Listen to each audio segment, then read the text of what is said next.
Molt bé, bon dia a tothom. Sempre em fa il·lusió trobar alumnes. Vosaltres sou alumnes de quart. Àlex, fes-me un cop de mà.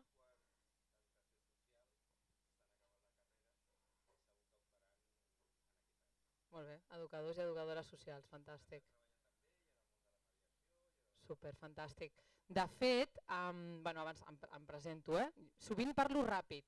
Si em feu així com un gest de no se t'està entenent i jo disminueixo velocitat, val? O sigui que no patiu, m'ho indiqueu. Jo vaig acabar fent la tesi doctoral sobre justícia restaurativa, o sigui que us adverteixo que és un tema que enganxa o que us pot enganxar. I a la tesi doctoral, de fet, plantejava que els educadors i les educadores socials sou perfectes candidats per facilitar processos de justícia restaurativa. Per tant, ja em teniu guanyada de bones a primeres perquè sou un públic que diguem que reconec com totalment propici, no? Perquè penso que moltes de les habilitats que treballeu al llarg de la carrera són habilitats que són absolutament necessàries per facilitar processos de justícia restaurativa o processos restauratius fora de l'àmbit de la justícia. Sí? Per tant, el primer que farem és explicar què és la justícia restaurativa, però veureu que us explico que hi ha més àmbits d'actuació fora de la justícia estrictament penal. Sí? O sigui que veureu que hi ha les dues coses i veureu el per què. Primer de tot he de fer una miqueta d'intro. Àlex, sí, digues. Se sent bé? Bueno, primer, agrair-vos als meus alumnes, a totes i a tots, la puntualitat que ha estat absolutament destacada. Moltes gràcies, ja sé que el desplaçament tenia una sèrie de dificultats, però us agraeixo molt la puntualitat. Segon, agraeixo que el síndic de Greuges d'aquesta institució obri les portes a la universitat. Em sembla molt interessant. I per últim, clar, agraeixo a l'Aida aquesta sessió que ens impartirà, que és una figura molt rellevant i molt destacada dintre de l'àmbit de la justícia restaurativa. I només és això. Moltes gràcies, Àlex. No, de fet, és que jo començo així ràpid perquè jo he estat profe fins ara, a la uni. Per tant, per mi és com tornar a fer classes, que és una cosa que quan has passat molts anys fent-la no te la treus de sobre. No? Jo, de fet, soc professora i jo crec que sempre seré professora i espero que més endavant poder tornar a la universitat. Per tant, això, la meva idea és avui que entengueu què és això de la justícia restaurativa. La meva idea també és no fer-ho gaire feixuc, perquè el que vull és captar-vos d'alguna manera, vull que us atraigui la idea i per tant sempre després us podem passar bibliografia, aprofundiment, evidentment el rigor acadèmic és fonamental i més en un tema que ara mateix s'està posant de moda i que per tant ja sabeu què passa quan les coses es posen de moda, es poden tornar una mica naïfs, superficials. Sí? Per tant, per evitar això, després si us interessa el tema, amb l'Àlex jo em coordino i us passo bibliografia i parlem. Vale? Tenim poca estona, però a mi m'agradaria que ho fem una mica participatiu. Per tant, veureu que us vaig fent preguntes. Vale? Anem a l'inici per començar a plantejar que per mi és la justícia del segle XXI, és una justícia de present, no només de futur, sempre es parla del futur, no, de present, i que la justícia penal tradicional és un paradigma que de fet està en crisi i que la restaurativa planteja una alternativa que per diversos motius veurem que és oportuna. Molt ràpidament veurem algunes coses de dret penal. Jo no vinc de dret i per fer la tesi vaig haver d'estudiar bastant de dret, cosa que sempre és difícil perquè en aquesta casa, per exemple, que hi ha molts juristes, doncs marca molt, és una carrera que marca moltíssim, la carrera de dret, i que et dona una estructura molt potent per comprendre com funciona el món, no? Perquè al final és un món regulat, és un món en el que vivim, és un món regulat. Però sí que veurem una miqueta quatre pinzellades sobre què és el dret penal, perquè la justícia restaurativa neix en l'àmbit del dret penal, neix en l'àmbit del delicte. Sí? Veurem una mica quina és la resposta que fem servir eminentment en les nostres societats enfront del delicte i veurem l'alternativa, que és aquesta justícia restaurativa. Sempre m'agrada començar d'una manera provocadora, no? Aquest és l'inici del curs judicial, que cada any ens presenten la fotografia dels jutges del Consejo General del Poder Judicial. No? Aquesta és la justícia, la cara més brillant, la cara més solemne de la justícia, no? Els jutges. Fins fa poc no hi havia jutgesses en aquesta fotografia, ho sé perquè és una foto que cada any la faig servir i la novetat era que l'any passat hi havia jutgesses, aquest any encara no s'ha iniciat. Què és la justícia? Per on comencem a pensar? Si la justícia l'entenem des dels jutges, aquesta és la imatge que tenim de la justícia espanyola, però la justícia també és la presó. No? La justícia també és aquells que reben la resposta a la seva conducta, no? Una resposta que quan infringeix la norma consisteix bàsicament en el càstig. A la dreta tenim la presó de Lledoners, els murs de la presó de Lledoners. A mi m'agrada anar més enrere. Si no són els jutges i no són la presó, o no són només els jutges i no és només la presó, què és? Doncs la típica imatge de l'al·legoria de la justícia, que bàsicament té 3 elements. Quins 3 elements identifiqueu aquí, per favor? Què 3 elements veiem i què creieu que simbolitzen cadascun d'aquests 3 elements?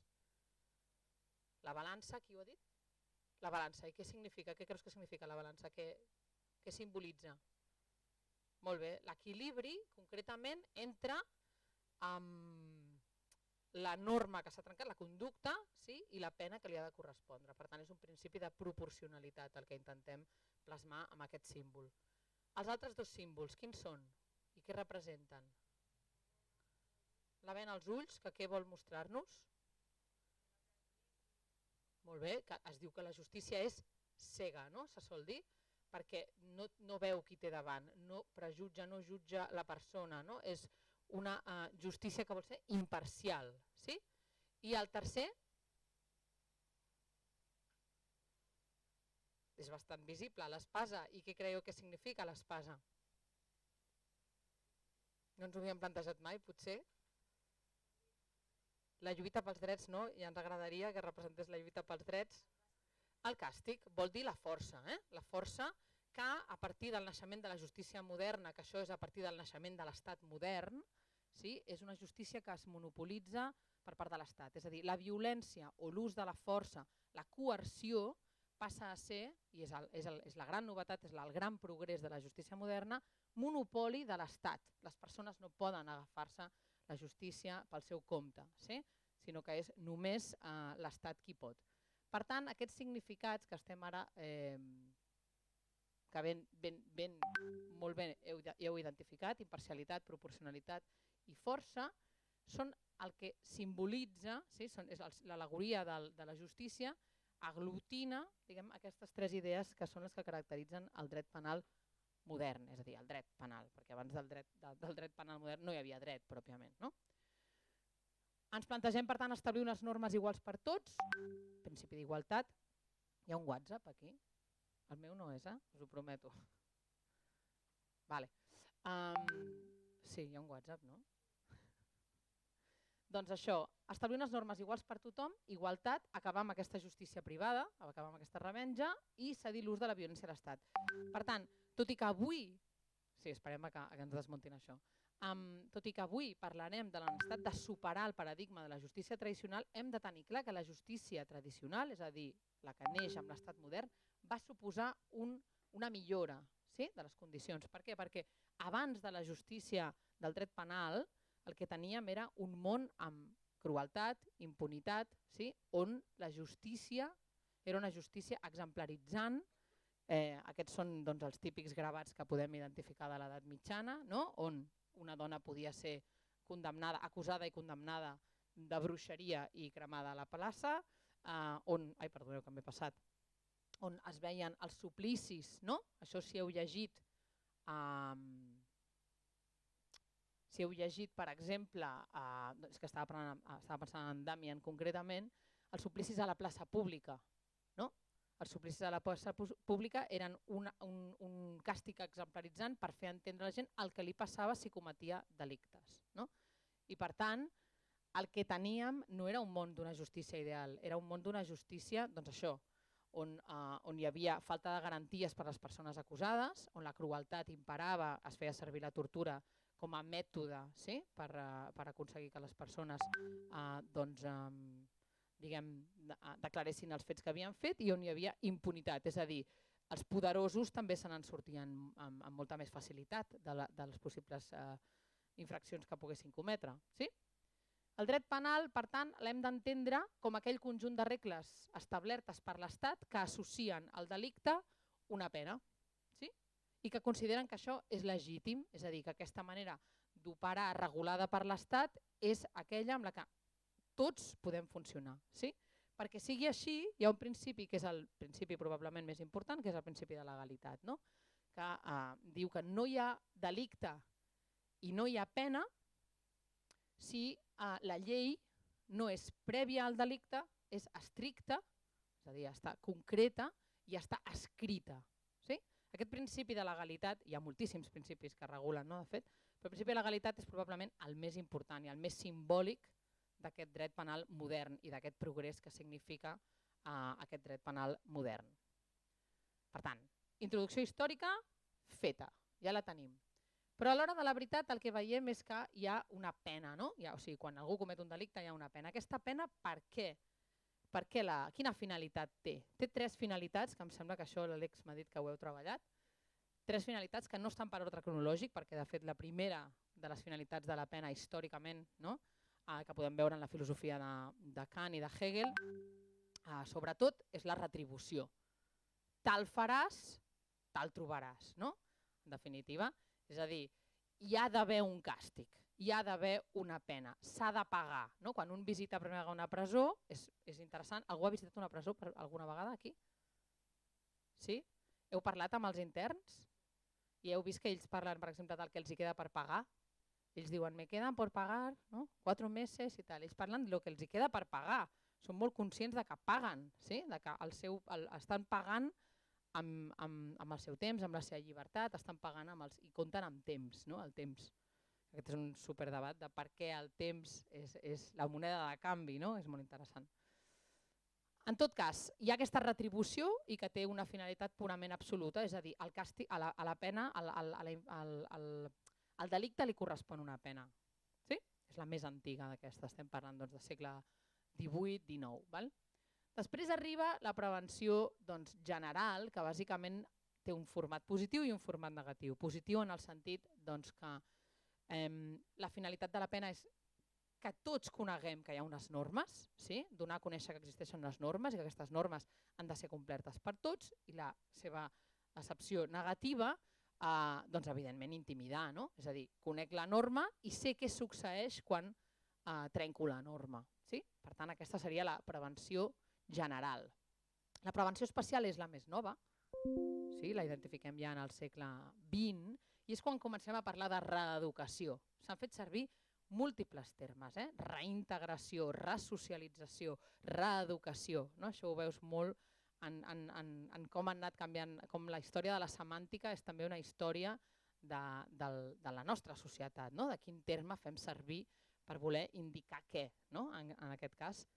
I el gran debat de si la presó és l'espai per la reeducació, si és l'espai per la reinserció, no? Perquè a ningú se'ns escapa que no deixa de ser paradoxal voler reinserir a la societat a les persones apartant-les de la societat. Quin tipus de reinserció hi pot haver quan estem aïllant, apartant, isolant.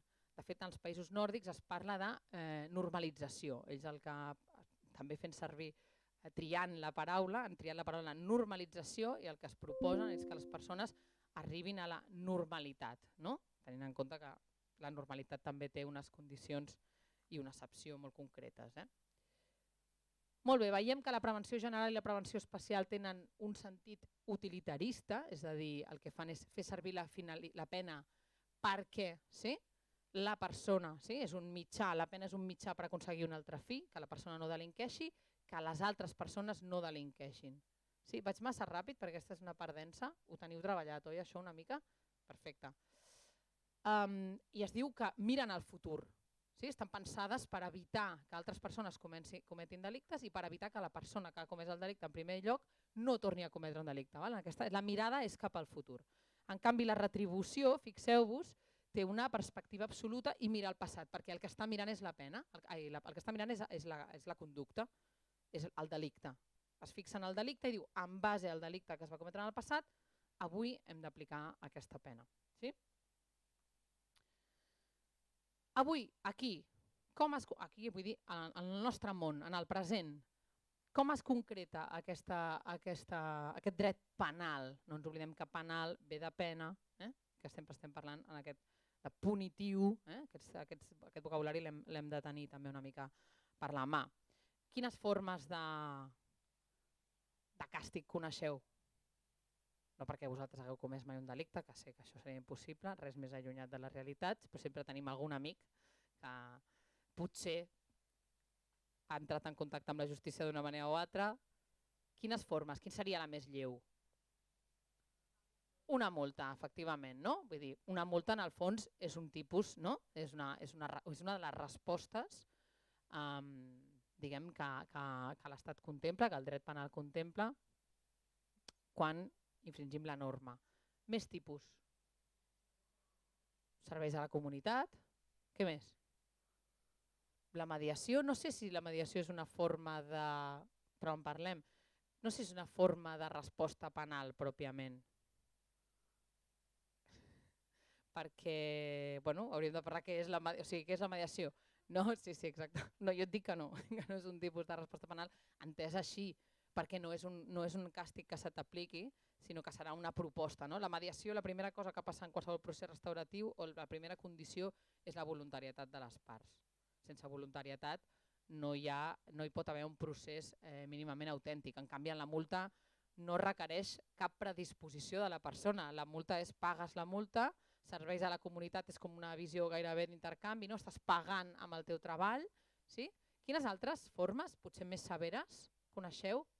La presó, però n'hi ha d'altres al mig, i segur que amb tot el tema, el curset accelerat que hem fet tots de dret penal amb tot el tema del procés, no sé si us vau fixar que, per exemple, els privaven de sortir del país. Sí? Havies d'entregar el passaport. Sí? En els casos de violència de gènere, quins altres casos, quines respostes penals coneixem? Les ordres d'allunyament. Sí? És a dir, hi ha tot un seguit de privacions de drets concrets, sí? Abans d'arribar, evidentment, doncs, a la pena privativa de llibertat. Nosaltres no tenim cadena perpètua teòricament, però ara ens hem inventat això en les últimes reformes del Codi Penal, ens hem inventat això de la permanent revisable, sí? Que no deixa de ser una mena d'eufemisme, perquè de facto pot funcionar com una cadena perpètua. Nosaltres no tenim cadena perpètua perquè la nostra Constitució planteja una confiança, diguem, en les segones oportunitats, en la possibilitat de reeducar, ja ho veurem ara. Càstigs corporals, nosaltres no, però jo què sé, si us dic Guantánamo, no? I estem parlant d'un dels països occidentals més poderosos del món, no cal en Estats Units, però com als Estats Units es fa tanta publicitat a ell mateix, doncs evidentment són coses que ens arriben. No?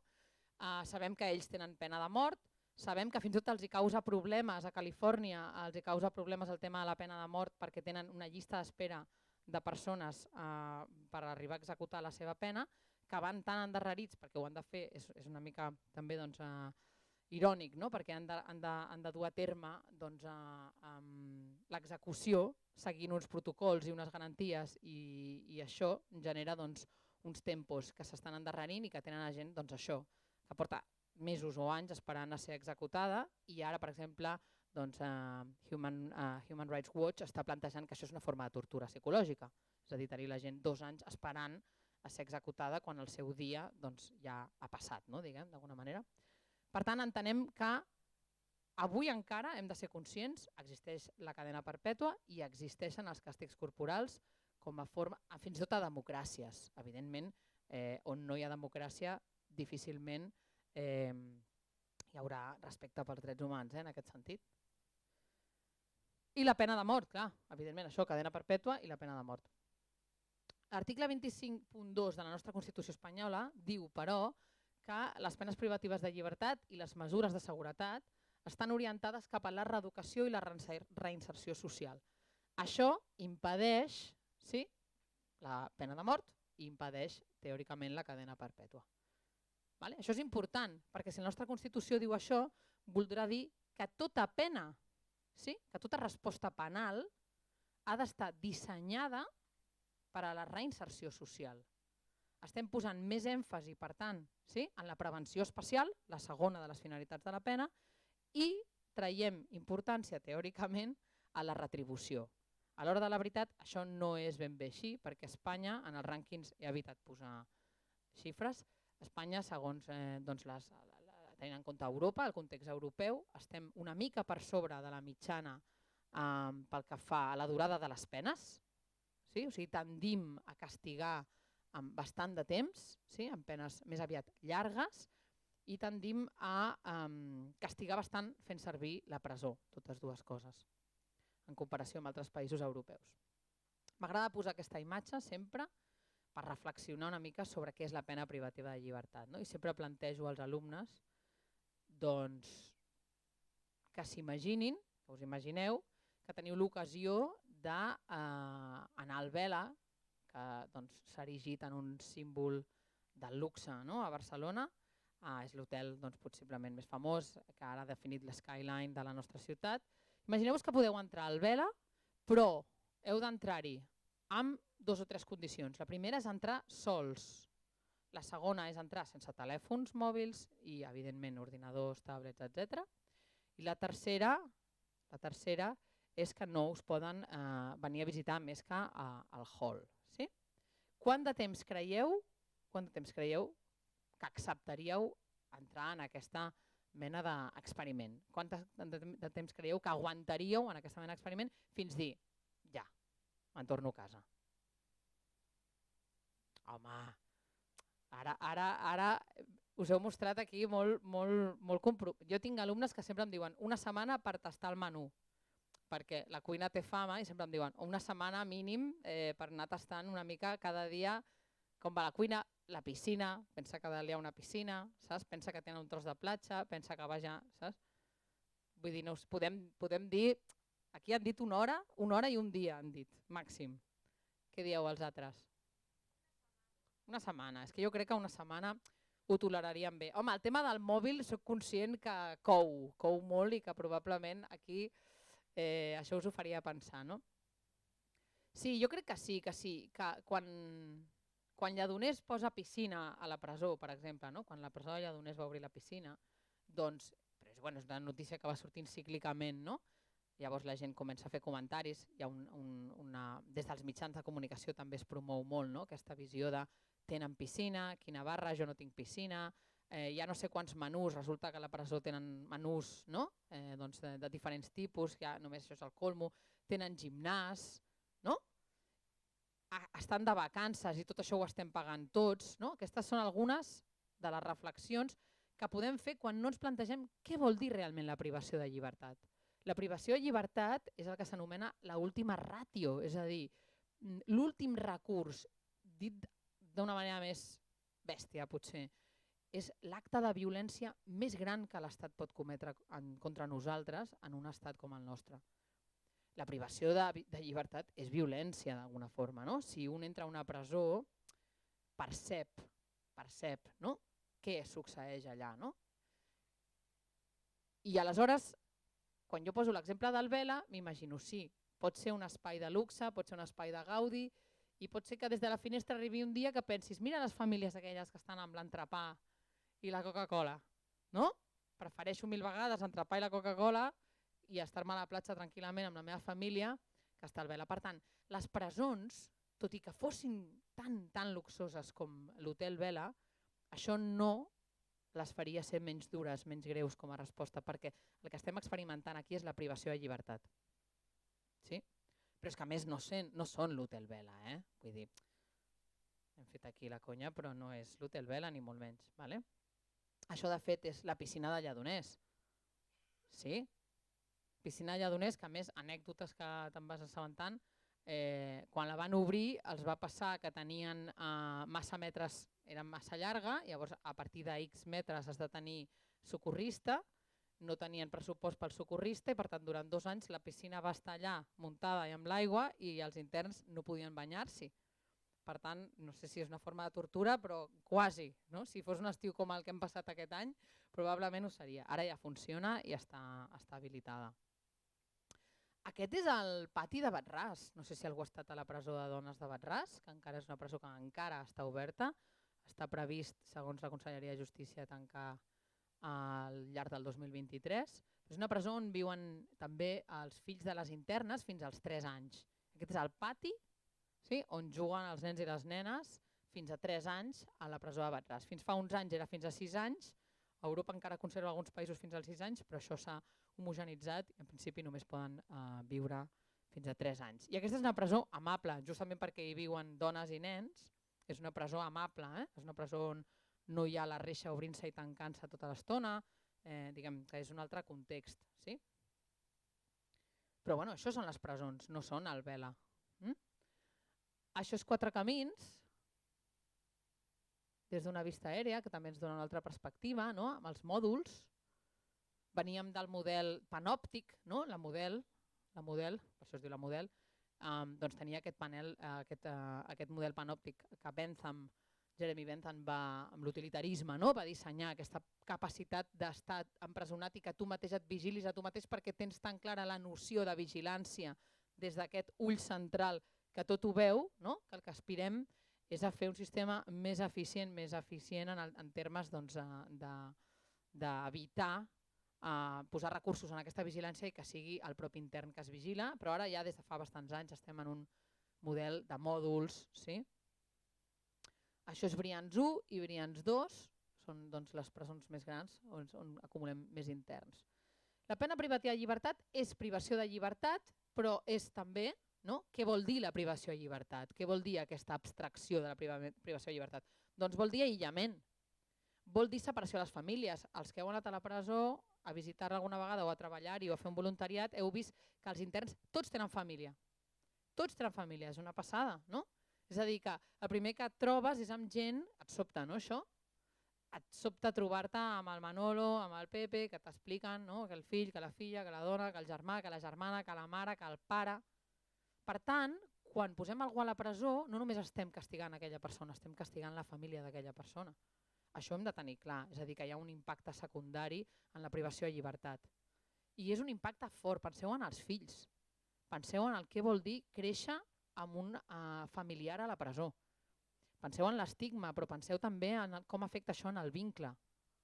Sí? L'impacte que té, segur que això ho heu treballat vosaltres, no? Al llarg de la carrera. El treball precari, si n'hi ha. El treball és un luxe a la presó. Fins i tot en països com el nostre, el treball és un luxe i tot i així és un treball precari, que no encara avui, segle XXI, no està equiparat en termes de condicions laborals al nostre treball fora de la presó. Sí? Treball precari, treball que no sé fins a quin punt ens podríem... Bueno, no ho sé, no. La meva posició és que no ajuda a la reinserció, és a dir, no és un treball que després podrà tenir sentit a l'exterior, sinó que són treballs molt mecànics, treballs amb molt baixa, diguem, preparació, etc. Però si sortim d'Espanya, que a Espanya fa molts anys i Catalunya fa molts anys que no tenim superpoblació, sí? Però Llatinoamèrica en molts països té un problema de superpoblació potent fins a tal punt, no, que les presons són autorregulades pels interns, sí? Que ningú s'atreveix allà a intentar posar ordre i l'ordre és la llei de la selva, podríem dir. L'accés a internet, suposo que tots sabeu que no tenen accés a internet els interns, sí? Això a vegades ho dic i a vegades a la gent encara li sobta, no? Però imagineu-vos la vostra vida sense internet, per això us he dit, segona condició al Vela, sense mòbil, sense... Sí? Amb la pandèmia s'ha obert un món nou, a vegades això passa, no? Ha d'haver un sotrac molt gran perquè hi hagi canvis, no? Amb la pandèmia es van començar a autoritzar les videotrucades amb la família. Sí? O sigui, hi havia trucades, però videotrucades no n'hi havia. I això jo crec que es quedarà. Penseu que tenim una població estrangera que oscil·la entre el 20 i el 30, sí? I per tant tenim gent que no la venen a veure mai. De nou, l'impacte que això et pot tenir en la teva reinserció si tu estàs en un país que no és el teu i no tens cap vincle, no tens xarxa, no tens ningú que et vingui a veure, no tens ningú que t'esperi fora perquè ens entenguem, i el dia a dia no mantens, no? O sigui, és tot a través d'una trucada, una diferència horària, etc. Pues poder-te veure, sí? Poder dir bona nit als teus fills, no? D'alguna manera, això que el WhatsApp de bona nit, doncs imagineu-vos, no? L'efecte que podria arribar doncs, a tenir. Els horaris rígids, el tema de la institucionalització, estem treballant per la reinserció, però la gent no decideix ni a quina hora es lleva, ni si es fa o no es fa el llit, Cuixart ho diu molt bé, es va reeditar el 2020 el llibre de l'Àngela Davis, que és un llibre que us recomano, és molt curtet, i que parla d'això, no? De podem suprimir les presons, podem abolir les presons, diu l'Àngela Davis, i el pròleg el fa el Cuixart, no? Que ja havia viscut la seva experiència a la presó. I hi ha un moment en què explica, això de no poder tallar a mitjanit i menjar-te un iogurt, no? És una cosa com superbàsica, no? O sigui, no estem pensant en grans ideals, sinó allò que et lleves de nit i dius, ostres, un got de llet ara, no? Doncs no ho pots fer. No ho pots fer, la teva vida està completament regimentada, no? Per tant, això té un impacte i és que a vegades quan la gent passa molts anys a la presó, sobretot la gent gran, jo he vist funcionaris de presons que m'explicaven això, no? Que la gent comet un delicte per tornar a entrar, perquè els canvis que hi ha hagut en la societat en els últims, una persona que ha estat 10 anys a la presó, penseu en els canvis tecnològics, penseu en un mòbil fa 10 anys, o que no saben fer servir el títol de transport, no? Digues.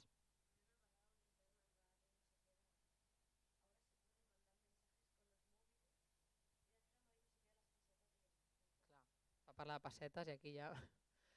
Exacte, o sigui, depèn del temps que hagi estat la persona a la presó, el salt és quàntic, no? Llavors surten a un món que ja no és el seu, que no reconeixen, potser els seus vincles han desaparegut i per tant moltes vegades tenen la necessitat, estan institucionalitzats, no? Tenen la necessitat de tornar a la presó perquè ja és el seu entorn de seguretat. Sí?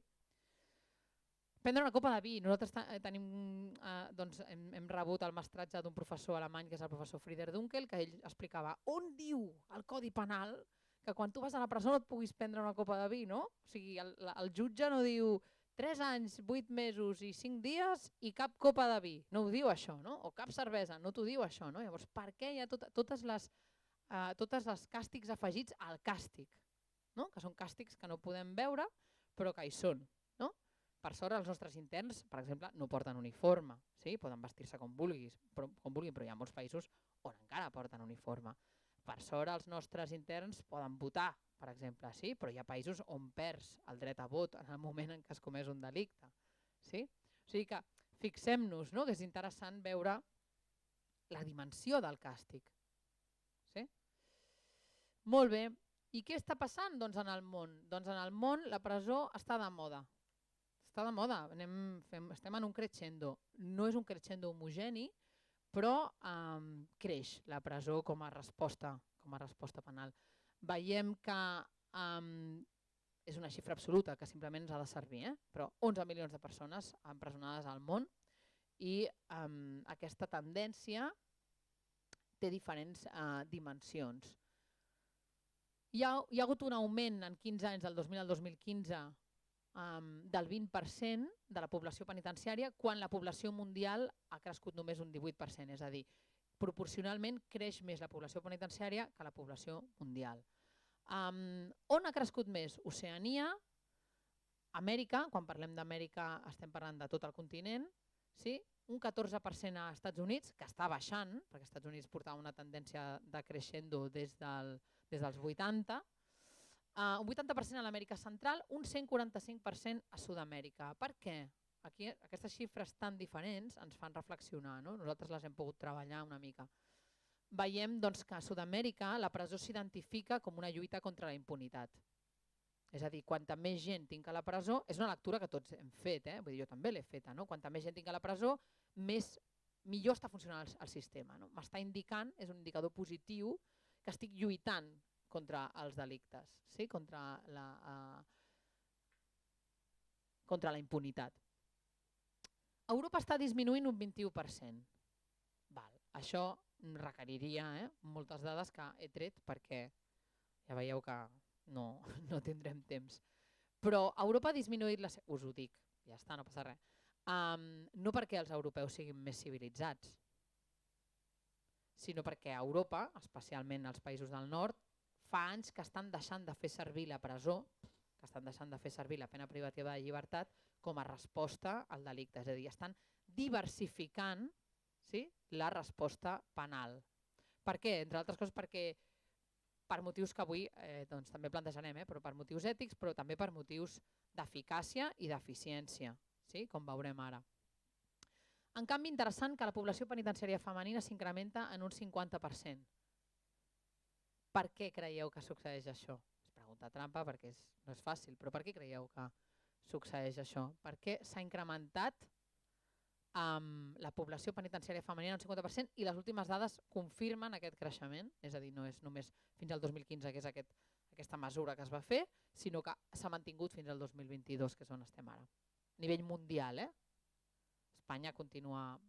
Europa en general ha sigut una població sempre entre el 5 i el 10%, nosaltres estem en el 7% de la població penitenciària són dones, però hi ha un increment. Per què? Hipòtesis, no passa res, hem vingut a jugar.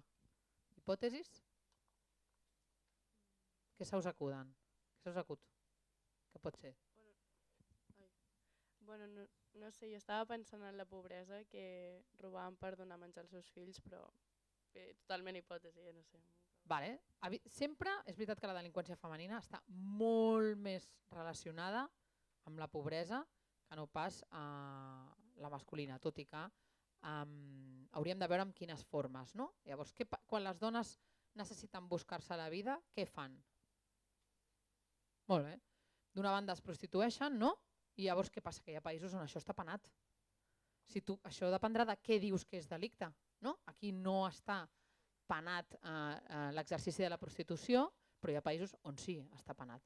I l'altra, que aquí sí que és la nostra població penitenciària femenina, és bàsicament aquesta, tràfic. Sí? Tràfic de drogues. Sí? Són delictes on hi ha poca perillositat, podríem dir, no? On la dona mesura, bueno, en comparació amb els delictes violents, vull dir, no? Que no són delictes violents en aquest sentit, i el que ens està indicant és que la societat està penalitzant, sí? Està penalitzant aquest tipus de delictes i per tant, en lloc de trobar respostes socials a problemes socials, està fent servir el Codi Penal per intentar resoldre problemes que no tenen a veure, sí? amb conductes, sí, que responen a la pobresa, que no responen a d'altres causes. Vale? Coses molt peculiars. A Europa, alguns països del nord estan rellogant les seves presons.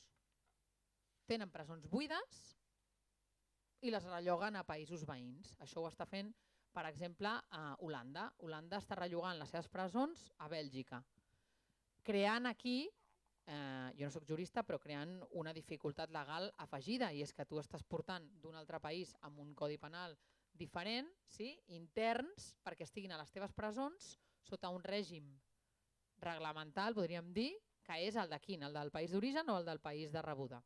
Digues. Espera, que et passen el micro. És legal separar tant els interns de la família? Legal. O sigui, si jo si cometo un delicte i em porten a una presó de França... Per tant, qui creus que va a aquestes presons que són d'altres països? Població estrangera. Sí?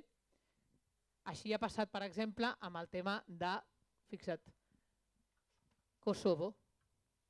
Dinamarca està llogant cel·les a Kosovo. I qui porta allà? Tota la població estrangera, justament per això que estàs dient tu, perquè evidentment, com que no hi ha vinculació, és igual si són aquí o són allà. Sí? Però evidentment, segurament hauríem d'entrar en comparació entre una presó danesa i una presó de Kosovo. Sí? I amb les condicions materials probablement ja no siguin les mateixes. Sí? Per tant, doble estigma, no? Ser estranger, evidentment sempre. Estigma és doble, les condicions sempre són pitjors en aquest sentit. Amèrica Central i Sud-amèrica, el que dèiem, no? Lluita contra la impunitat. Nosaltres coneixem una mica les presons mexicanes i el que veiem és això, que a Mèxic s'interpreta que ho estem fent bé perquè cada vegada tenim més gent a la presó. Estem lluitant contra la delinqüència, estem lluitant per la justícia. Aquesta lectura que és intuïtivament té sentit, després veus que no té sentit, perquè en el fons sempre hi ha un context polític i social i cultural que explica per què tens més o menys gent a la presó i per què tens la gent més o menys temps. No és tant la realitat delinqüencial del país. Espanya, de nou, si jo us dic que nosaltres tenim un índex d'impunitat, per exemple, en el cas dels assassinats, baixíssim, que no arriba ni al 2%, i en canvi a Mèxic és tot el contrari, l'índex d'impunitat és del 98%, és a dir, un 98% dels homicidis i assassinats no es troba la persona, sí? No s'identifica la persona culpable, responsable. A Espanya tenim molts pocs delictes greus, violacions, sí? Assassinats, homicidis, i en canvi tenim molts delictes lleus, molts delictes relacionats amb la propietat, derivats del consum i del tràfic, sí? I la nostra és una cultura punitiva. La nostra és una cultura que comprèn que perquè hi hagi justícia hi ha d'haver càstig. Sí? Als Estats Units, això ja segur que ja ho sabeu, que a més de fa uns quants anys va començar a crear les presons privades. Clar, no se'ns pot escapar que si estàs creant una presó privada i tens un lobby d'empresaris que es dediquen a les presons, el que necessites és, la lectura és en clau d'hotel, necessites omplir la presó, sí? Perquè tu necessites omplir, tens clients, cada client representa X diners. Sí? Són millors si els interns hi volen anar, perquè són millors a nivell d'infraestructures. Sí? Molt bé, per tant, arribem a aquest punt, no, de la justícia penal en crisi, no? Tot i que hi ha gent que diu que la crisi del dret penal ja neix des de l'inici, perquè retribució i resocialització són difícilment conjugables. Però bàsicament nosaltres plantegem que hi ha 4 motius per plantejar-nos o per reflexionar al voltant del sistema. Un és l'eficàcia, no? Si la presó funcionés, és a dir, si les persones funcionéssim d'aquesta manera, si el conductisme s'hagués demostrat com el paradigma de fons que fa operar les persones humanes, probablement ja no necessitaríem presons, també és veritat, però sobretot tindríem una reincidència baixíssima. No? I el que veiem és que la reincidència, és molt interessant això, la majoria de països no tenen xifres de reincidència, bàsicament perquè sospiten que la reincidència és alta o altíssima, i els països que tenen índex de reincidència, és a dir, que han pogut mesurar la reincidència, que no és fàcil mesurar-la perquè necessites estudis longitudinals, necessites poder mesurar en el temps i fer un seguiment de la persona en el temps, doncs són altes. Catalunya, per exemple, fa uns anys va començar a poder presumir de les seves xifres de reincidència perquè estem en un 30. És a dir, 3 de cada 10 interns tornen a la presó. Sí? I és una xifra per la qual ens felicitem. És una xifra baixíssima. Sí? Se sospita que l'estàndard, que la mitjana, 50. Això vol dir que tens països on 60, 70. Sí? Per tant, l'eficàcia es pot posar en dubte. El cost econòmic, doncs no és que jo sigui defensora d'aquest argument, però és un argument important. És un argument important perquè es pot fer servir. Es pot fer servir, diguem, a vegades per les persones que parlen justament que si de la piscina o si del tal. No? Però és igual, una persona a la presó ens suposa al voltant de 2.500, 3.000 euros al mes. Sí? Que clar, si no reincidissin diries, doncs vinga, no? Però com que veiem que la reincidència nosaltres, és a dir, hem de tenir en compte els 4 elements. El cost social del sistema, la sostenibilitat social, el que dèiem, cada vegada que tu t'endús una persona, la separes de la comunitat i la aïlles, estàs perdent un actiu, en definitiva.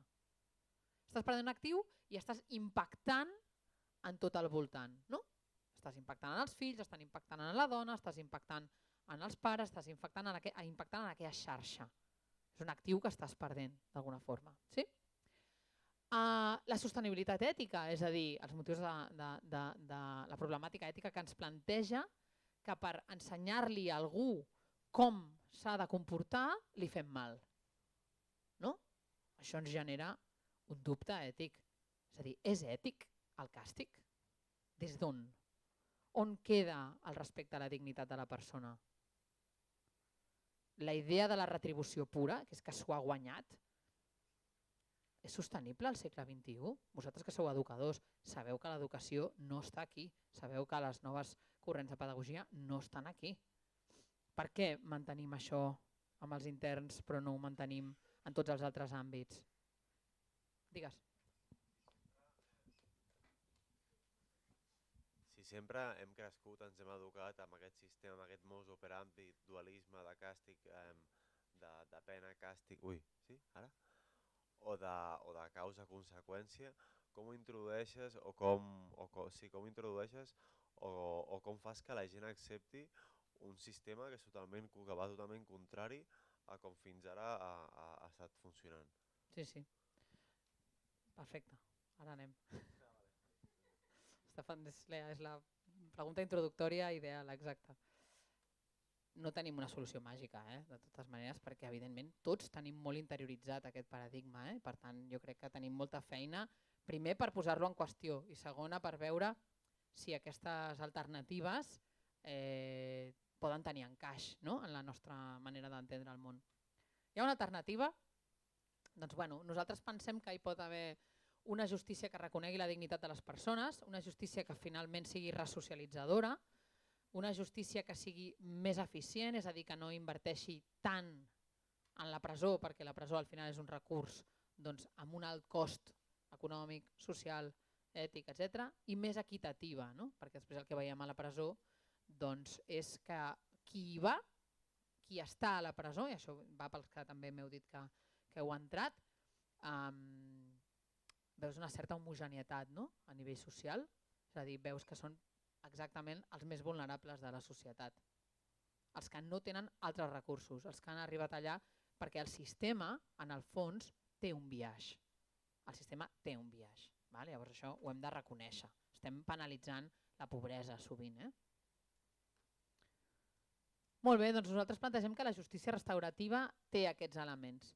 Per què? Doncs fixeu-vos, aquí ho deies molt bé, aquesta relació.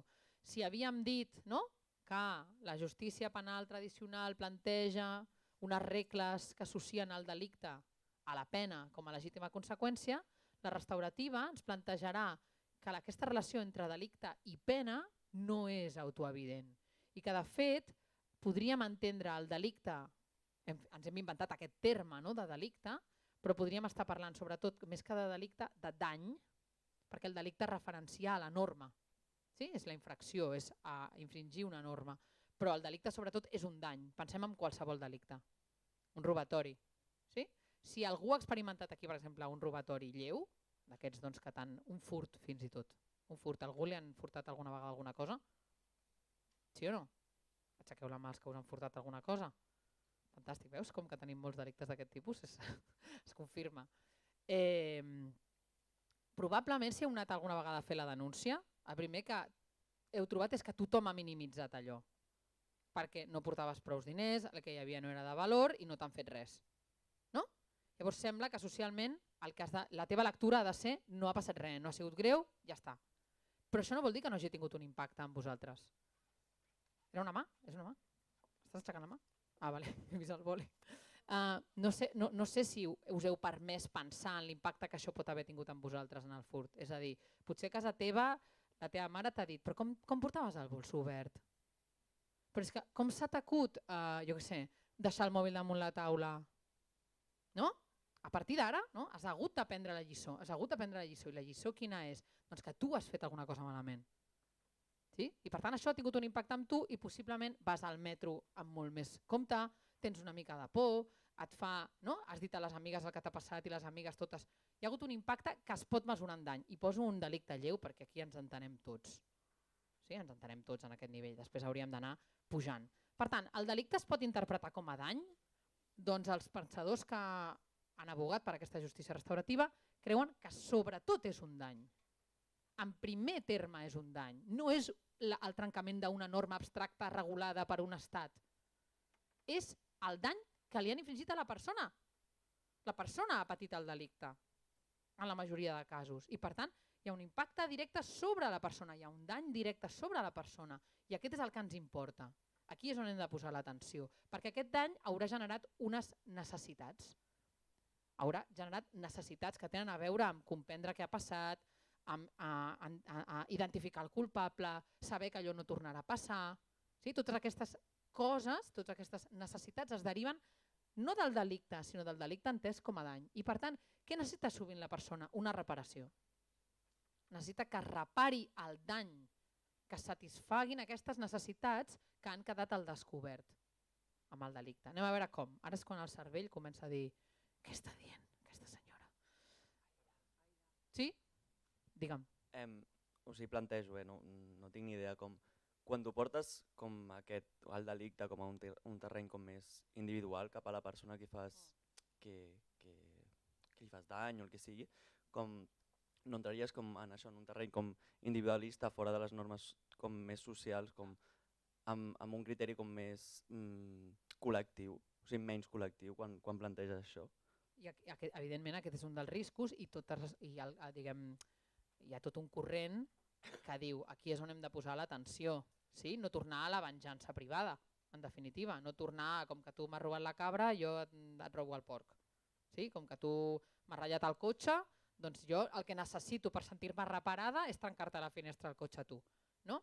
Però clar, això en el fons no deixa de ser, no serà aquest el procés que nosaltres plantejarem, no serà aquest la resposta que la restaurativa planteja. Si diu no, evidentment no hem d'anar cap a la justícia privada i el que hem de fer és posar garanties.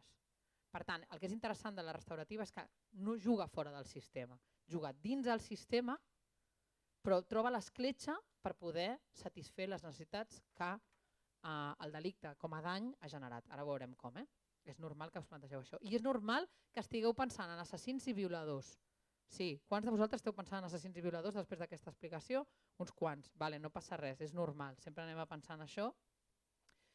I és important que no perdem aquest focus. Però també hem de tenir en compte que a la presó aquestes persones representen com a màxim un 30%. En la majoria de casos representen sobre el 15 i el 20% de la població penitenciària. Anem a pensar primer en aquest 80% de persones que són a la presó i que no són els violadors ni els assassins, i després, si voleu, pensem en els violadors i en els assassins. De totes maneres, ja us avanço que els processos restauratius es demostren més eficaços quan més greu és el delicte. Cosa que és molt xocant. A bones a primeres és xocant. Per tant, anem pam a pam, val? Perquè em quedo sense temps. 3 elements importants. La justícia restaurativa entén que hi ha una crisi en el dret penal. No és que m'ho entengui, és que neix en aquesta crisi del dret penal. És una crisi del dret penal també perquè les víctimes no ocupen un espai en la justícia penal tradicional. Sovint es diu que la víctima ha estat com el convidat de pedra del procés penal. Fixeu-vos en les pel·lícules quan apareixen judicis. Qui és el protagonista? La persona jutjada.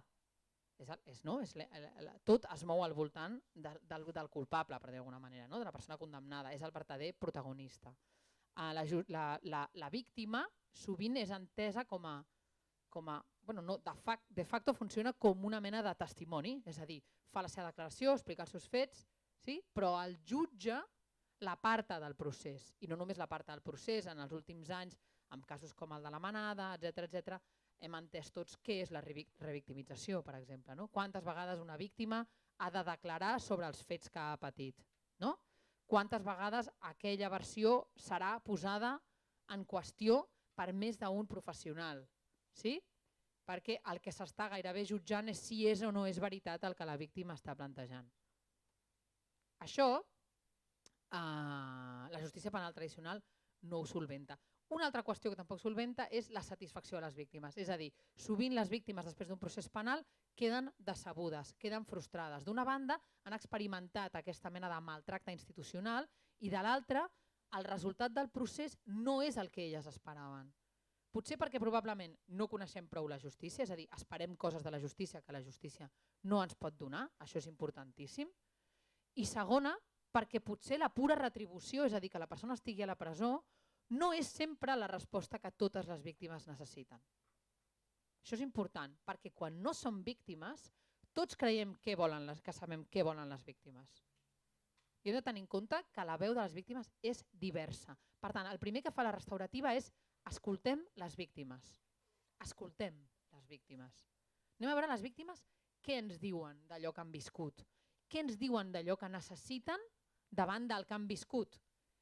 I, sorpresa, no sempre és retribució. No sempre és càstig, presó i més anys. No sempre és així. i l'exigència ètica de nou, és a dir, una justícia més ètica. Avanço. Alguns dels constructors de la justícia restaurativa. Estem parlant d'un paradigma que neix en els anys 70, per tant, nou, recent. Sí? Neix, doncs, mireu, aquí tenim... Ostres, m'encanta, molt bé. Amb això no hi comptàvem. Val, no passa res. A vegades és la compatibilitat entre Mac i PC doncs dona aquests resultats encara. A la nostra esquerra tenim a Nils Christie, és un pensador que us recomano, el podeu trobar en castellà i en anglès bastant traduït, va morir fa molts pocs anys, és un pensador, diguem, que podríem vincular a l'abolicionisme, tot i que ell diu que no era abolicionista, o sigui, no va afirmar mai ser abolicionista, sí que el podem situar en l'anarquisme, ell considera que és no abolir la presó, abolir qualsevol figura, qualsevol institució reguladora, en qualsevol cas és un dels precursors, perquè el Nils Christie diu una cosa molt potent i és Nils, és que clar, com no tinc el nom, Nils, N-I-L-S, Nils, és que és noruec, Nils Christie. Diu l'any 77 que els delictes en realitat són conflictes, en la majoria de casos, i que les persones no haurien de cedir la gestió d'aquell conflicte a l'Estat, als advocats, als fiscals, als jutges, sinó que han de poder solventar ells els seus conflictes perquè ningú com aquelles persones coneix el que ha passat allà. Això ara mateix ens lliga, no?, amb totes aquestes filosofies i corrents que tenen a veure amb l'apoderament, amb la participació, amb la primera persona, etc. Però al seu moment això era molt trencador, no?, perquè el que està dient és no, nosaltres el que hem de fer és generar processos on la gent pugui solucionar els problemes que ha tingut. Perquè en un gruix important dels casos són conflictes, no són delictes. Això tan radical s'uneix amb una altra frase que diu Christie, que és molt famosa, que diu al voltant dels conflictes han sorgit tot de professionals que el que fan és enriquir-se a base dels conflictes. I els anomena lladres de conflictes, diu ell. I parla dels advocats referint-se així. Diu que els advocats són lladres de conflictes perquè el que fan és agafar allò del que no tenen ni idea perquè no saben l'intríngulis del que ha passat, no saben l'històric, no coneixen realment les persones ni les motivacions que els han dut a tenir aquest conflicte, fer-hi una interpretació en base a la regulació, identificar quina és l'estratègia que es pot dur a terme i jugar-la. Sí? Però diu, això normalment no satisfà les parts. No satisfà les parts. Val? Per tant, tenim el Nils Christie dient això. Després tenim a Barnett, que doncs en una línia molt similar, però des d'un àmbit totalment diferent, perquè ell és psicòleg, diu que el paradigma del càstig s'ha esgotat. No té sentit. Ell parteix de la teoria dels paradigmes de Kuhn i diu que cada història, cada moment històric té el seu paradigma. Ens ha servit el càstig fins ara? Ens ha servit. Serveix? No, ja no serveix. El càstig no pot funcionar més com el motor, diguem, del sistema penal. Vale? Després tenim a Eglash, que era una persona que treballava a presó, sobretot treballava amb interns, i ell se n'adona que la pena privativa de les penes en general i la pena privativa de presó en concret, no demana de l'intern cap responsabilització real. És allò del quan em queda per pagar.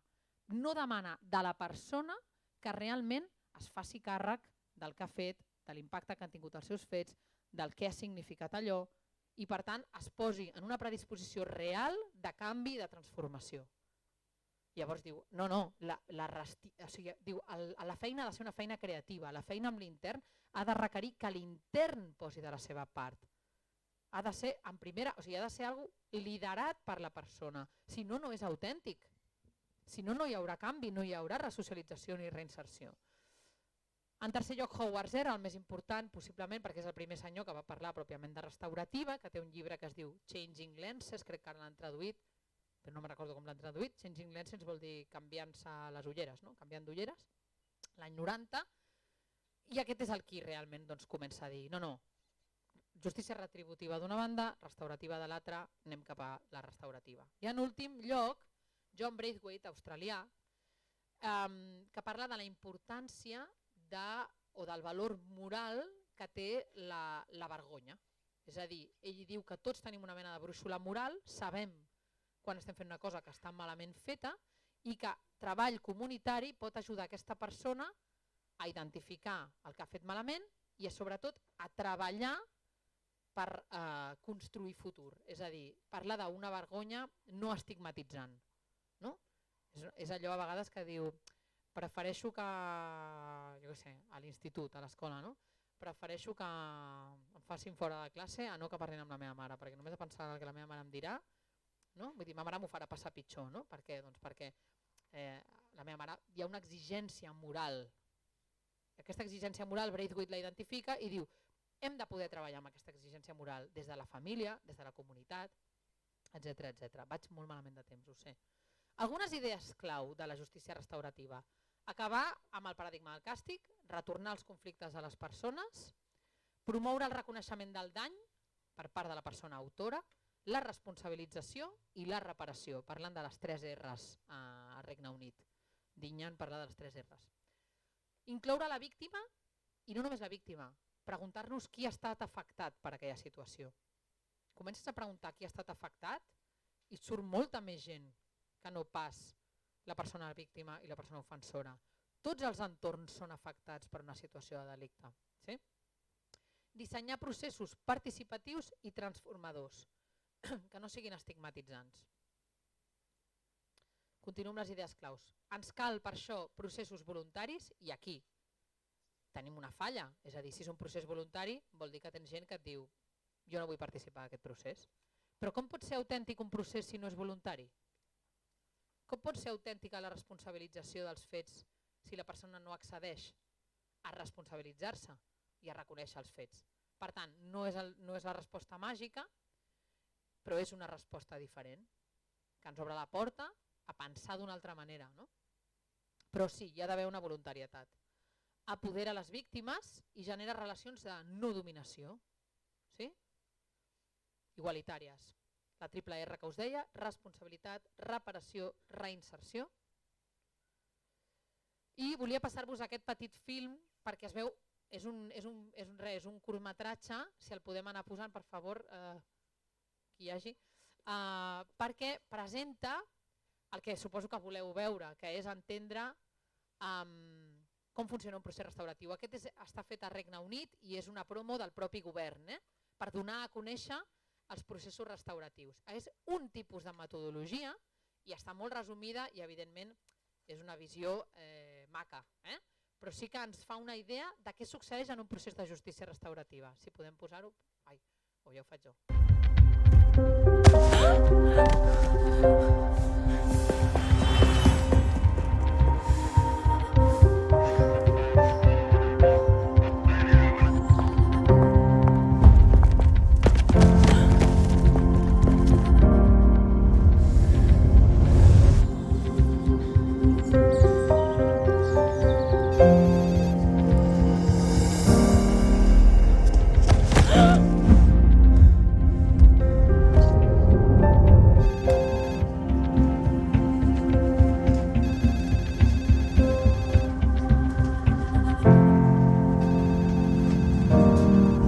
A single act of crime can affect someone long after it happens.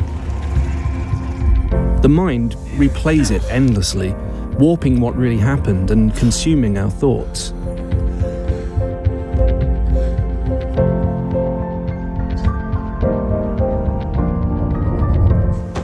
No one can undo what happened, but there is a simple process which 85% of victims of crime said helped. Restorative justice is a process through which victims can meet their offender. It allows them to ask questions, have their say, and move on with their lives. Help us spread the word about restorative justice. You never know who it may help in the future. Restorative justice works. Share this film and help us spread the word.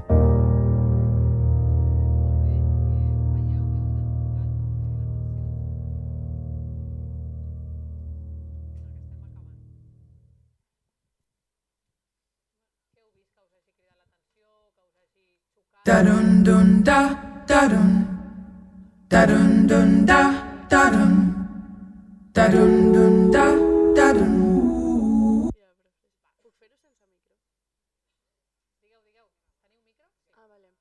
que al final quan algú tornava a xocar amb ella ja tenia l'instint d'agafar-se el bolso perquè pensava que de tants cops que l'han robat potser seria un altre més i li traurien. Sí, és això, és el mateix noi tota l'estona? Sí, ja ho sé, però hi ha un moment al final del vídeo que xoca algú amb ella, que no és el noi, i llavors ella fa com el gest de posar-se el... Bueno, era això el que m'havia... Sí, o sigui, ens parla d'aquesta dimensió, no?, que no està recollida pel dret penal, que és la dimensió de l'impacte personal que pot tenir un delicte sobre la vida de la persona.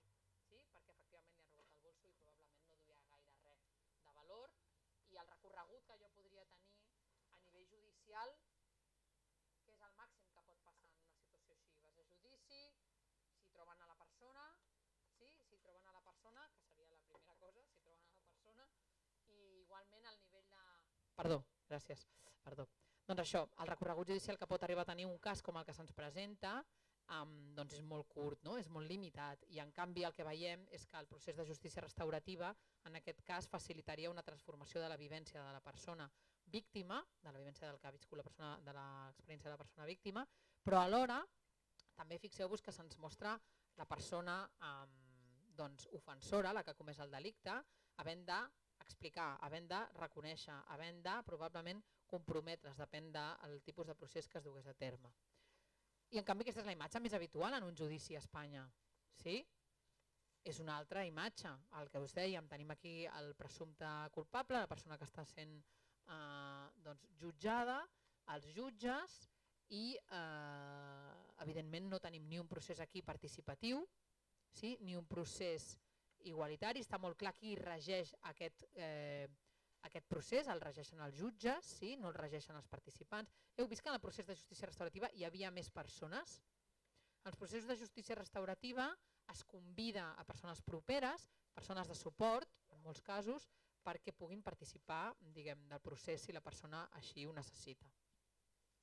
Bàsicament perquè, amb això acabaré, els processos restauratius són eminentment ètics, es pregunten coses diferents. No? Quan hi ha hagut un delicte, la justícia retributiva, la tradicional, es pregunta quina llei s'ha infringit, no? Va al Codi Penal, quina llei s'ha infringit i qui és el culpable, necessitem trobar el culpable i per tant quant de càstig li pertoca. La justícia restaurativa en canvi preguntarà quin dany s'ha causat, qui són les persones responsables o el responsable i qui l'afectat o afectats i com es pot reparar. No? Per tant, són preguntes diferents que generen processos diferents, sí? Que emergeixen d'una banda de paradigmes diferents, però també que resulten en processos diferents.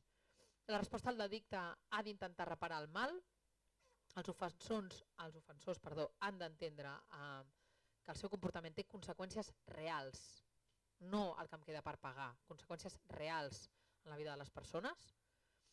S'ha de poder acceptar, han de poder acceptar la responsabilitat, se'ls ha d'oferir acceptar la responsabilitat i les víctimes sempre han de tenir l'oportunitat d'expressar les seves necessitats.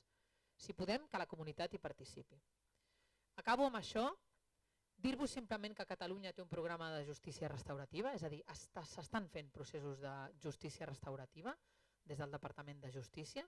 Funcionen, els tecnicismes els podeu trobar a la pròpia web del departament, però funcionen com a derivacions, és a dir, advocats, víctimes, jutges i fiscals poden proposar que un cas vagi a procés de justícia restaurativa i en aquests processos de justícia restaurativa hi haurà una persona que no anomenarem mediador ja, sinó que anomenarem facilitador, una persona facilitadora del procés, perquè el que fa no és mediar, el que fa és facilitar un procés en el qual hi ha reconeixement del dany, sí? Diàleg, escolta de la víctima i plantejament d'una reparació. Els termes en què es dona això succeeixen en la intimitat del procés. És un procés que, igual que és voluntari, és confidencial. Després, el resultat d'aquest procés es porta al jutge, que el valida, posa l'ok i ja està. Això està succeint avui en l'àmbit penal d'adults. En l'àmbit de justícia juvenil, és veritat que a partir dels anys 90 es va obrir tot el que és el tema de la mediació i ells sí que treballen encara en el paradigma de la mediació. Estàs parlant de mediació, estàs parlant de restaurativa, què és què? hem d'entendre la restaurativa com el paradigma, com el paraigües gran, i dins hi podem comprendre diverses metodologies. Sí? En la mediació què sabem que hi ha? Persona víctima, persona ofensora, persona mediadora. Sí? En els altres processos hi va entrant cada cop més gent. Sí? Per què? Hi tenim persones de suport, família, comunitat, digues.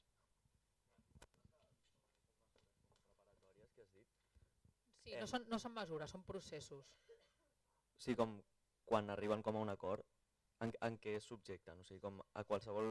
Mira, et sorprendries, perquè sempre estem pensant què s'acorda, no? En l'àmbit anglosaxó sovint s'han acordat coses com molt concretes, tipus em rentes el cotxe, m'arregles el jardí.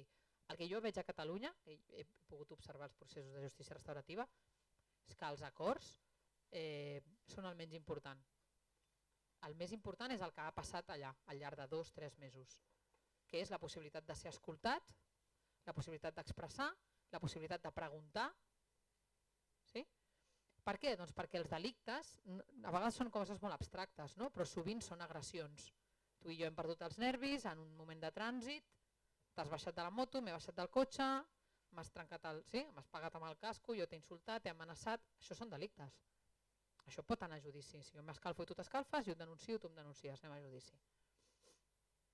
A quin impacte podem arribar tu i jo després d'un procés? En realitat, el que busquem és una altra cosa, no? El que busquem és, d'alguna manera, que arribem a l'entesa que tots dos ens vam equivocar, o que tu et vas equivocar, o que jo em vaig equivocar, o que no, el que vam fer no estava bé, que no hi havia intenció. No? Llavors, moltes vegades els processos restauratius no té tanta importància al final, sí? Però tot i així és un pacte de reparació, que la persona, moltes vegades hi ha documents estàndards que el que parlen és que la persona després d'aquest procés se sent reparada. Sí? Ja ni tan sols parlem de disculpes, tots pensem sempre demanar perdó. A vegades la gent, i a vegades hi ha persones víctimes que no volen que se'ls demani perdó perquè ho consideren ofensiu, o sigui, el perdó ja decidiré si te'l dono o no te'l dono, i persones ofensores que tenen molta dificultat en formular una disculpa. Potser perquè també hem crescut amb unes disculpes molt automatitzades, no? I la disculpa o és autèntica o quin sentit té, no? Allò de demanar perdó. Bueno, si no és autèntic, el perdó està una mica, es pot banalitzar. Vale? Llavors, que sapigueu que això existeix avui en el dret penal d'adults a Catalunya, dins de la justícia, és a dir, com a part del procés, sí, de justícia, i després, evidentment, existeixen en molts àmbits fora d'un procés judicial. Sí? Posem, per exemple, els casos si heu vist la pel·lícula Machabel, i si no us la recomano, són processos que ja estan fora del cas. Estem parlant ja de processos que s'han donat en l'àmbit penitenciari o fins i tot més tard, és a dir, quan la persona ja ha complert o està complint la condemna i per tant no altera la seva condemna. També s'està donant, per exemple, Catalunya és pionera en un procés amb orientació restaurativa, tot i que aquí no hi ha víctimes, que són els cercles de suport i responsabilitat per als ofensors sexuals, que tenen un estigma evidentment molt més gran, i llavors aquest estigma genera que tenen molt menys suport social quan surten i per tant les seves possibilitats de reincidència es fan molt més altes. Catalunya va crear, crec que és el 2013, el COSA, el Circles of Support and Responsibility, on bàsicament el que es fa és a base de voluntaris, liderats per un professional, coordinats per un professional, durant 2 anys es fa un acompanyament a la persona, a l'agressor sexual que surt al carrer i demostra un índex d'eficàcia altíssim amb una reinserció molt baixa en les persones que estan al programa. O sigui, estem parlant de voluntaris que el que fan és acompanyar setmanalment un agressor, una persona que ha estat condemnada per agressió sexual i ja ha complert la condemna, se l'acompanya setmanalment i quan veus els voluntaris que t'expliquen diuen és que jo sé que cada setmana que sóc aquí és una setmana més que l'allunyo de reincidir. Per tant, comencem a pensar la justícia, jo em quedo contenta si avui simplement comencem a pensar la justícia d'una altra manera. Mira quina sort hem tingut. Sí, passa, és que és la síndica.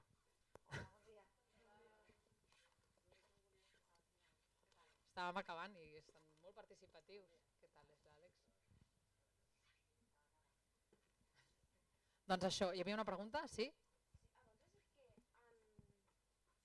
A veure què he dit. Que abans, una cosa que m'ha xocat que has dit És que en els delictes més greus els processos de justícia restaurativa donen més... Sí, per exemple, us posava ara, per exemple, això, més resultats. Sí. Doncs perquè això ens ho pot explicar ella perfectament, la síndica, no? que és una de les que, diguem, que està darrere de la implementació de la mediació en joves, no? I que moltes vegades els delictes lleus dels joves, doncs la mediació s'ha demostrat que a vegades pot arribar a tenir un efecte minimitzant, no? De dir, bueno, doncs escolta'm, hem fet una mediació, tampoc n'hi havia per tant, no era tan greu el que jo li he fet,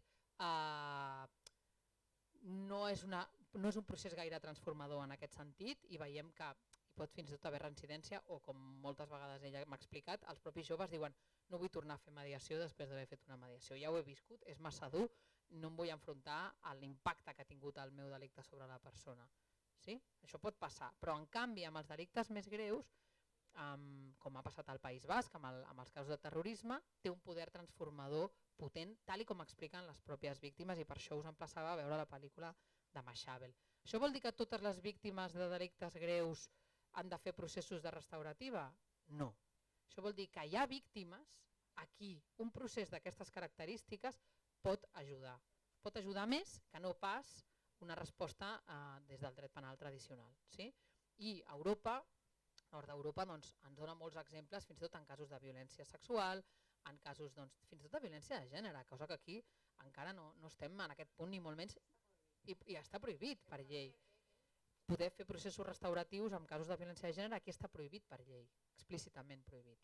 Sí? Per tant, l'important aquí és poder entendre que les víctimes són diverses, que les víctimes tenen necessitats que no sempre són les que nosaltres creiem i que existeixi la possibilitat d'obrir, de diversificar la resposta penal més enllà de l'estricte càstig cap a processos on es pugui reparar. Per què sempre càstig, aquesta lectura delicte-càstig? Anem a fer la lectura delicte-reparació, perquè en molts casos podrem tenir recorregut aquí. Un recorregut que més serà més reinsertador i que satisfarà la víctima. No? Per tant, és aquest el gran canvi que jo avui us proposo que comenceu a pensar. Bueno, és que no puc evitar que si ja la síndica parli ella, no? Perquè, clar... Jo porto molts anys, no sé, no ho compteu perquè molt abans de néixer vosaltres, els alumnes quan els explico que fa molts anys que sóc professora, ja mai més pregunto quan han nascut, no? Perquè cada any jo no sóc una mica més gran, sinó ells una mica més joves. Això us passa a vosaltres. Jo escoltant-ne al final, perquè hem tingut moltíssimes converses i bueno, jo ho he viscut en primera línia quan encara es va implementar per primera vegada aquí a Catalunya als anys 90, és que potser el que més li impacta al delinqüent és veure que la víctima és una víctima real. Que pot ser, com que són víctimes majoritàriament en femení, doncs l'ofensor sovint pensa, bueno, podria ser la meva germana, la meva mare, la meva àvia. Jo això moltes vegades doncs, he vist com quan la veuen per primera vegada li diuen si arribo a saber que és tan gran no la tiro a terra. Llavors la senyora, per exemple, diu no, és que jo no sóc tan gran, el que has d'evitar és que em tiris a terra. No? Però ell de cop, de veure una persona que ni existeix, veu que és una persona que és real, que li ha fet un mal i que en definitiva tampoc li comporta tant. I el que deia la professora abans, el que sí jo crec que cal comptar és que molt sovint es poden donar les dues coses. Perquè quan tu dius reparació en substitució d'un càstig, a vegades sí, i a vegades, per exemple, en delictes molt greus, és paral·lel. La immensa majoria de víctimes el troben que el procés reparador és bo per elles, però hi ha un percentatge petit que cal respectar que diuen no, jo no vull perdonar, jo vull venjança. Això passa sovint amb delictes molt greus o que has perdut una persona molt estimada. La meva experiència és que els hi fa més mal a les víctimes, tot i que cal respectar i que qui no vol perdonar no ha de perdonar perquè el perdó és d'un. Per més que t'imposin que has de perdonar, tu si no vols perdonar no perdones. Acaba al final aquest sentiment al llarg dels anys, fent molt de mal a les víctimes, però això ja també és una decisió personal. No? Suposo que tu has insistit molt, però el que no s'acaba d'entendre és que fa 250 anys que tenim un sistema punitiu, des del temps de Beccaria, i que això no ha evolucionat i que ha quedat estancat. I la societat actual és que no té res a veure amb la societat de fa 200 anys. No? Per tant, vosaltres que potser tindreu a les mans de treballar amb això, un acaba convençut. No? Això ja és quasi una idea que forma part de la teva vida, no? Llavors és quasi una militància, dic jo, no us ho preneu exactament, però és veritat que qui ho comprova, qui ho veu, qui ha vist els resultats, se n'adona que és un camí que val la pena continuar-ho i res més. Que sí que us he advertit a l'inici que això sí, crea addictes, exacte. Una pregunta, sobre el paper de l'educador social en tot això, què seria més què aniria més cap al facilitador, al mediador que has comentat anteriorment? Sí, totalment. I dit això, quines sortides laborals llavors cap a on Doncs bueno, justícia juvenil és un camp, comença adults, el que dèiem, el programa, és un programa petit encara, on tenim ara mateix ja unes 14 persones a tot Catalunya fent de facilitadors de processos restauratius. Si m'hagués donat temps, us hagués dit això, no? Que comencem a avançar, perquè com la justícia és tan poc permeable al canvi, on sí s'ha començat a donar aquest canvi i on també teniu molt de recorregut, és en tot el que és, per exemple, l'àmbit educatiu, en un sentit ampli, no? Jo m'imagino educadors socials a CRAES i us recomano, per exemple, el llibre del David Roman, que va ser premi, és un educador social que porta molts anys a CRAES i on ell ha començat a implementar enfocament restauratiu per a la convivència. Perquè ell diu, clar, el CRAE al final funciona d'una manera molt normativista, no? És a dir, són espais on al fons estàs tirant de norma. I què passa quan la norma es trenca? Sí, tu intentes la visió més pedagògica, però quan se t'acaba la visió pedagògica vas a la visió punitiva, no? Vas a la sanció. I això passa a l'àmbit escolar, passa a l'àmbit comunitari i passa a tots els àmbits. Llavors, la nova llei d'universitats del 22 incorpora amb la resolució de conflictes, si abans d'aplicar directament el reglament disciplinari, que era un reglament dels anys 60, no sé si ho heu seguit o no, és normal que no, són una mica avorrides les lleis, però la nova llei, que substitueix una, insisteixo, molt antiga, doncs destaca la forma alternativa de resolució de conflictes quan hi ha un conflicte a la universitat, sigui un conflicte senzill o un molt greu o quan depèn molt també del tipus de si és un delicte o si és simplement una infracció, no?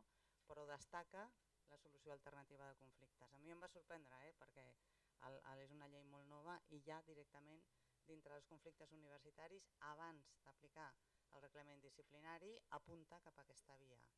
Una via, diguem-ne, que d'alguna manera a la persona que l'han ofès, no cal que sigui només un delicte, pugui sentir-se reparada, li puguin demanar perdó, etc. Doncs això, exacte. I per tant, sí. Però el que sí que heu de veure, o jo ho veig molt clar, ja us dic, per mi és l'aposta. L'educador i l'educadora social són els facilitadors de processos restauratius, ja sigui en l'àmbit de justícia, ja sigui en l'àmbit comunitari, ja sigui en l'àmbit educatiu en un sentit ampli, àmbit de protecció, evidentment. Sí? Hi havia un dubte? Sí, és més una curiositat, però avui en dia hi ha processos de justícia restaurativa en delictes d'educació viària? Sí, de trànsit. Justament estic pensant, el programa de justícia restaurativa fa un any i mig em consta directament que van muntar un cercle amb moltíssima gent, policies, persones que havien patit accidents de trànsit i que estaven a la Gutmann recuperant-se, amb un noi que estava... El seu delicte era un delicte sense víctima, era un delicte que simplement l'havien enxampat a 200 km per hora amb el cotxe, sense carnet. Sí, tots els ingredients, i ell evidentment no veia la dimensió, no veia l'impacte, perquè no hi havia cap víctima, no hi havia cap resultat, i es va muntar un cercle superpotent amb aquesta persona, en el qual bàsicament se li va mostrar tot el que la comunitat li podia dir sobre la perillositat, sobre l'efecte i també sobre el que cal reflexionar davant de delictes d'aquestes característiques. I va ser un èxit. I de fet ell ha acabat canalitzant això, es va treure el carnet i corrent en àmbit més de carreres. O sigui, si el que t'agrada és córrer, doncs anem a fer-ho possible, sí? Però no te la juguis, és a dir, i no posis en risc la vida dels altres. No? Per tant, sí, Sí, i de fet és un tema. Molts panells de víctimes també tenen un procés restauratiu, és el panell de víctima. Quan no tens la víctima directa, bé perquè no vol, bé perquè és morta, bé perquè no hi és, no pot participar, es munten panells de víctimes on les víctimes expliquen l'impacte d'allò, i es fa molt en els delictes de trànsit, com a víctima substitutòria. Llavors les persones escolten, són processos on poden escoltar l'impacte. A vegades s'escull també víctima substitutòria. Ara just ha sortit al centre d'estudis un llibre, de manera que o si no pot, o no n'hi ha, o no vol, etc. Algunes persones que han patit el mateix delicte, el tema de trànsit és un exemple claríssim. Ui, no hi comptava venir, Si sóc un alumne... Sí, hem de marxar. Sí. Doncs això, si tu has patit un delicte, dius no, encara que no pugui ser la víctima directa, com que jo sé el patiment, el que m'ha passat, el que m'ha costat recuperar, etc., jo faig de víctima substitutòria i per tant li explico també a l'ofensor què és el que ha passat. Doncs amb això acabem. El vostre professor, l'Àlex, molt amablement us podrà facilitar el que necessiteu. Si voleu, podeu fer-me arribar o fer-li arribar a ell una bateria de dubtes o consultes, o fins i tot si necessiteu bibliografia, el que us deia, i jo li faig arribar a ell perquè us arribi a vosaltres. Us vull donar les gràcies perquè heu estat amb màxima, la millor de les actituds a una hora que sé que és no sempre fàcil, i confio que la llavor s'hagi plantat com a mínim. Podeu responsabilitzar la síndica d'arribar tard. Només per acabar, només un segon, agrair-vos moltíssim la presència i la vostra actitud, agrair a la institució que s'obri a la universitat, que això també és un element molt afavoridor, i després, sisplau, perquè no tinguem una aplicació de justícia restaurativa, amb cura, però ràpidament torneu a la classe perquè la víctima no sigui l'assignatura següent que teniu i tinguem tots un dany que no volem. Moltes gràcies. No, ja l'he dit la Pilar. Sisplau, amb cura, però